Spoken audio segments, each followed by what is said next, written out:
অনেকে বলে হুজুর পাপ ছাড়তে পারতেছি না, কি করব। পাপ ছাড়তে পারতেছেন না, কি করবেন? এই প্রশ্ন যারাই করেন আমি একটা কথাই প্রথমে জবাব দিই, নামাজটা ধরেন। ইন্না সলাতা তানহা আনিল ফাহশাই ওয়াল মুনকার।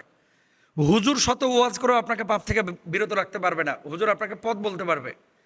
প্র্যাকটিক্যাল যদি ঢাল হিসাবে কোনো আমল বা কোনো বিষয় কাজ করে যে আপনাকে পাপ থেকে প্রতিরোধ করবে, প্রতিহত করব, একমাত্র হচ্ছে নামাজ। নামাজ যখন আপনি পড়বেন, আপনি আগে শরাব পান করতেন, এখন আপনার বিবেকে বাধা দেবে। নামাজ যখন নিয়মিত করবেন, সুদ আগে খেতেন, এখন আপনার বিবেকে বাধা দিবে। নামাজ যখন কন্টিনিউয়াস করবেন, আগে মানুষের সাথে খারাপ আচরণ করতেন, এখন বাধা দিবে। নামাজ যখন আপনি কন্টিনিউ পড়বেন, আগে জেনা করেছেন, এখন বাধা দিবে। তার মানে কি?